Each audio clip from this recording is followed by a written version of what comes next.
Hello friends, आप देख रहे हैं आपका चैनल शेयर बाजार विद आयुष। और दोस्तों बात करेंगे इस वीडियो में किसके बारे में, सारे आईपीओस और कुछ आईपीओ अपडेट के बारे में। तो आप लोग देखिएगा वीडियो को पूरा ज़रूर। तो सबसे पहले दोस्तों कुछ अपडेट्स आए हैं अपकमिंग आईपीओ रिलेटेड, उनके बारे में बात कर लेते हैं। देन दोस्तों हम बात करेंगे जो अपकमिंग मेन बोर्ड इशू है जो फाइनल हो चुके हैं।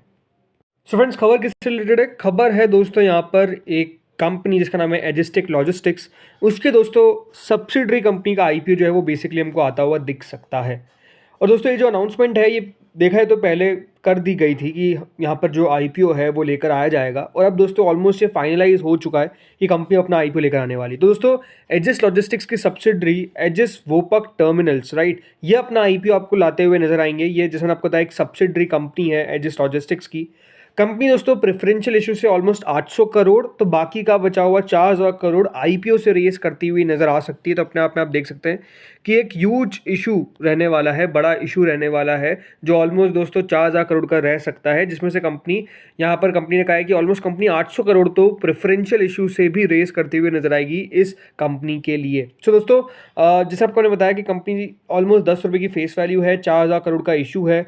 ये कंपनी रेगुलेटरी अप्रूवल्स के लिए जल्दी आपको देखिए डीआरएसपी फाइल करती हुई नज़र आ सकती है। इसके अंदर दोस्तों जो कंपनी है वो बेसिकली फ्रेश इशू लाती हुई नजर आएगी, और ये फ्रेश इशू पूरा का पूरा रहेगा जिससे 4000 करोड़ रुपए याद रखिएगा कंपनी बेसिकली जुटाएगी।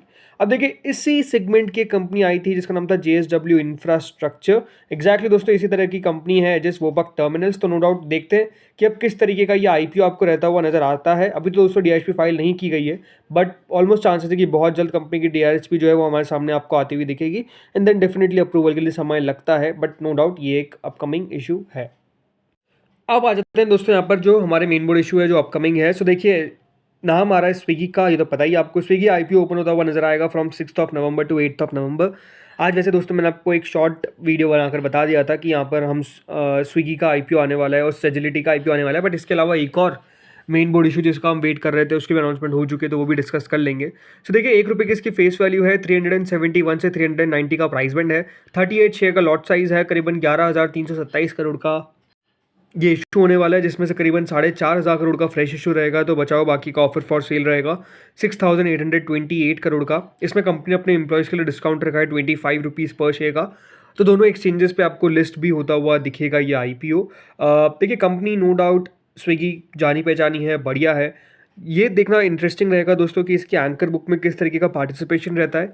एक अच्छी एंकर बुक आने की एक्सपेक्टेशंस पूरी है, बट अगर आप मुझसे पूछेंगे क्या लिस्टिंग गेन बहुत मिल सकता है, तो आई थिंक बहुत मिलने के चांसेस तो मुश्किल दिखते हैं। बट हाँ ये बात सही है कि जगह ऐसा नहीं कि बिल्कुल भी नहीं रखी गई है, बट नो डाउट अगर मार्केट के कंडीशंस खराब रहते हैं तो फिर हो सकता है कि दोस्तों ये आईपीओ आपको बहुत कुछ करता हुआ नजर आए ना। देखिए कंपनी जब से ये प्राइस बैंड रखा है तो जो अनलिस्टेड स्पेस में जो इसके शेयर्स ट्रेड कर रहे थे अबाउ 400, वो भी दोस्तों आपको इसी रेंज के आसपास ट्रेड करते हुए दिख रहे हैं, तो ये बात बिल्कुल सही है।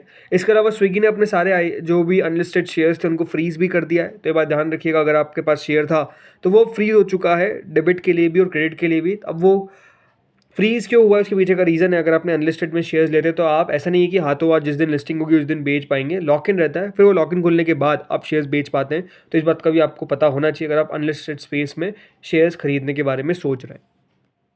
देन दोस्तों आते हैं सेजिलिटी इंडिया आईपीओ पे। तो ये भी आपको पता है ओपन होने वाला है फ्रॉम 5 नवंबर टू 7 नवंबर। अब ये बात ध्यान रखिएगा, ये जो इश्यूज है जो अपकमिंग मेन बोर्ड इशू है ये तीनों एक साथ है। इसका मतलब क्या है कि तीनों के पैसे अगर अच्छे इशू मतलब अच्छा लिस्टिंग इनकी एक्सपेक्टेशंस दिखती है तो तीनों के लिए आपको पैसा जो है वो डेफिनेटली अलग अलग आपको लाना पड़ेगा। अदरवाइज अगर आप सोच रहे हैं कि नहीं मैं एक में लगाऊंगा तब तो ठीक है, बट अगर आपको तीनों आईपीओ में लगाना है तो आपको डेफिनेटली अब फंड के लिए बिल्कुल यहाँ पर अरेंजमेंट जो है वो करनी पड़ेगी, क्योंकि ये तीनों मेन बोर्ड इशू एक साथ आ रहे हैं। सो इस इशू की दोस्तों फेस वैल्यू 10 रुपये की है, 28 से 30 का प्राइस बैंड है, 500 शेयर्स का याद रखिएगा लॉट साइज है, करीबन 2106 करोड़ का इशू है, जिसमें से पूरा का पूरा ऑफर फॉर सेल है, यानी कंपनी को एक भी पैसा जाता हुआ दिखेगा नहीं। सारा का सारा पैसा दोस्तों ओएफएस के तहत जो कंपनी के एग्जिस्टिंग इन्वेस्टर्स है जो भी बेसिकली अपनी स्टेक सेल कर रहा है, राइट, उनके पास पैसा जाता हुआ नजर आएगा। यानी इसका मतलब ये है कि कंपनी को देखिए पैसों की ज़रूरत नहीं है, अदरवाइज अगर कंपनी को पैसों की ज़रूरत होती तो कंपनी अपना फ्रेश इशू भी और लेकर आ सकती थी, बट सिर्फ ऑफर फॉर सेल है। 2 रुपये का डिस्काउंट है कंपनी के एम्प्लॉयज़ के लिए, और दोनों एक्सचेंजेस पे आपको ये लिस्ट होता हुआ दिखेगा। एक और आईपीओ दोस्तों जिसकी डेट्स जो है हमारे सामने आ चुकी है, नाम है एक्मे सोलार होल्डिंग्स, और ये भी दोस्तों एग्जैक्टली उसी दिन से खुलेगा जिस दिन से स्विगी की ओपनिंग है, 6 नवंबर से 8 नवंबर के बीच में। 2 रुपये की फेस वैल्यू है, प्राइस बैंड अभी तक इसका तय नहीं किया गया है, मेजरली आ जाएगा। ये इशू भी दोस्तों करीबन 2900 करोड़ का होने वाला है। तो एक खास बात क्या है कि तीनों आईपीओ जो है वो बेसिकली आपको बिग साइज़ देखने को मिल रहा है। ऐसा नहीं कि दोस्तों स्मॉल साइज़ इशू है, छोटे छोटे इशू है, तीनों बड़े इशू है जो हमको आते हुए दिखने वाले हैं। फ्रेश इशू है करीबन 2395 करोड़ का, तो ऑफर फॉर सेल है 505 करोड़ का। बीएससी एनएससी दोनों पर लिस्ट होगा ये।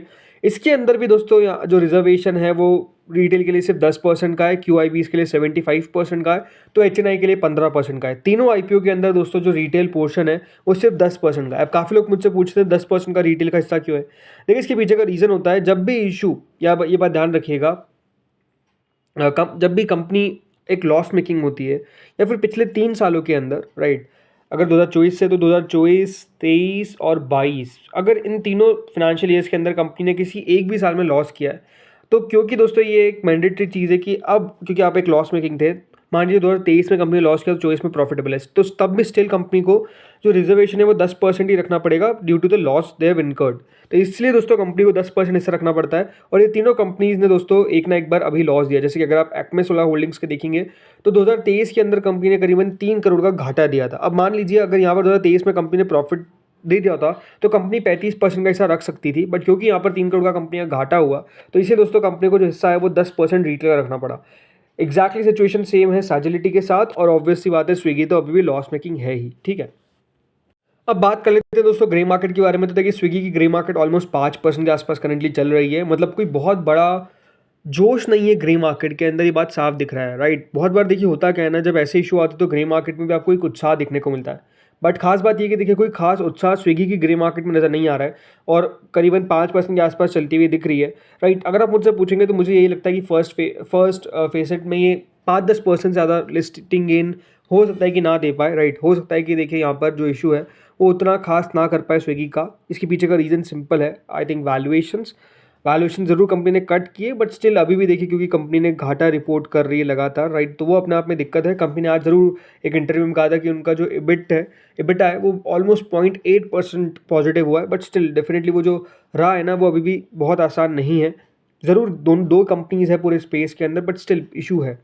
देन दोस्तों आता है सैजिलिटी की ग्रे मार्केट में कोई भी अभी आपको ना बायर ना सेलर देखने को मिल रहा है, अभी तक जीएमपी स्टार्ट होती हुई नज़र नहीं आई है। एक्मे सोलर की तो अभी तक स्टार्ट हुई नहीं है। एफकॉन्स इंफ्रास्ट्रक्चर का दोस्तों अलॉटमेंट आज आपको आता हुआ देखिएगा, ग्रे मार्केट 0 है, दैट इज़ 0। 2.77 टाइम दोस्तों ये इशू सब्सक्राइब हुआ था, तो आज आपको पता चल जाएगा कि आपको अलॉटमेंट मिला है कि नहीं मिला है, और 4 नवंबर को याद रखिएगा इस इशू की लिस्टिंग हमको देखने को मिलेगी। दैन उषा फाइनेंशियल सर्विसेज, एक एनएससी एसएमई इशू जो अलॉटमेंट दे चुका है, और कल लिस्टिंग है 31 को, 5% का इसका प्रीमियम है, देखते कहाँ पर ये लिस्ट हो पाता है। इसके अलावा दोस्तों आज एक लिस्टिंग देखने को मिली मेन बोर्ड इशू की, जिसका नाम था गोदावरी बायो रिफाइनरीज। लिस्टिंग ने किया डिसअपॉइंट, 12.5% के डिस्काउंट पर ही आपको खुलता हुआ नजर आया। ज़रूर बाद में थोड़ा बहुत रिकवरी देखने को मिली है, बट स्टिल यहाँ पर आज कोई पैसा बन नहीं पाया इन्वेस्टर्स का। 12.5% से ज़रूर थोड़ा सा ऊपर गया, बट स्टिल अभी भी देखिए यहाँ पर कोई खास दम नहीं दिखा पाया लिस्टिंग पर। तो फ्रेंड्स इस वीडियो में इतना ही था। होपफुली आपको वीडियो बढ़िया लगा होगा, अगर लगा तो लाइक कर देना, चैनल से पहली बार जुड़े हो सब्सक्राइब कर देना। Thank you friends for watching this video.